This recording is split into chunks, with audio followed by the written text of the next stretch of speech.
हरे कृष्णा राधे राधे गौर हरि हरि बोल। जय गोविंद जय राधा राधे राधे। श्रीमद् भगवद गीता যথাযথ ओम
শ্রীমদ্ ভগবদ গীতার অষ্টম অধ্যায়ের শ্লোক নাম্বার 4।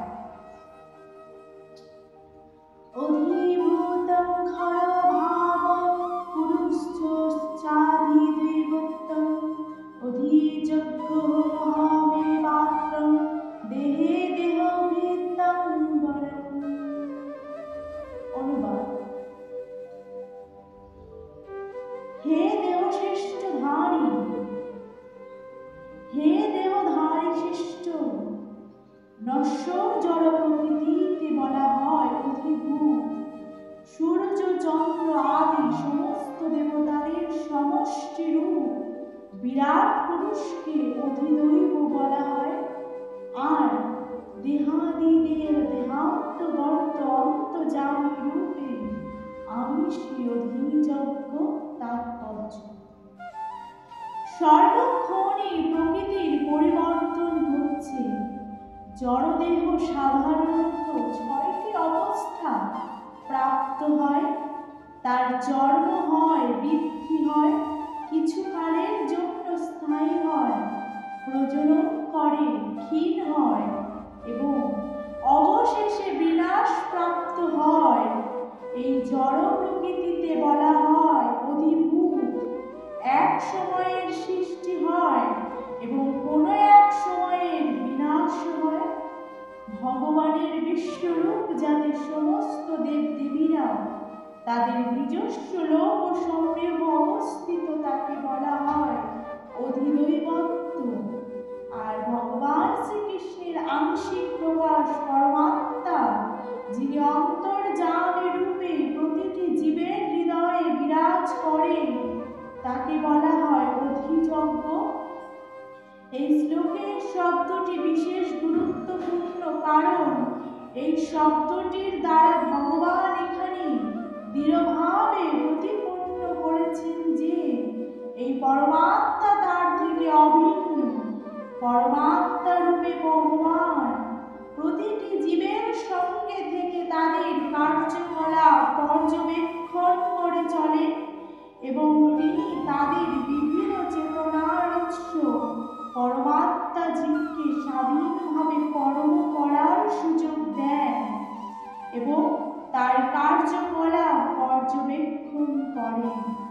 ভগবানের এই সমস্ত বিভিন্ন প্রকারের তত্ত্ব কৃষ্ণ ভাবনাময় ভগবৎ সেবা পরায়ণ শুদ্ধ ভক্তের কাছে আপনা থেকে পরিস্ফুট হয়ে ওঠে।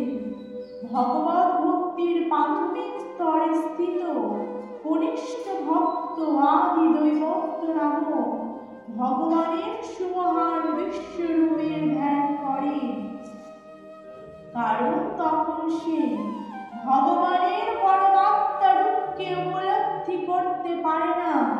তাই কনিষ্ঠ ভক্তকে ভগবানের বিশ্বরূপের অথবা বিরাট পুরুষের ধ্যান করতে উপদেশ দেওয়া হয়, যার পদদ্বয় হচ্ছে পাতাল লোক, যার চক্ষুদ্বয় হচ্ছে সূর্য ও চন্দ্র এবং যার মস্তক হচ্ছে ঊর্ধ্বলোক।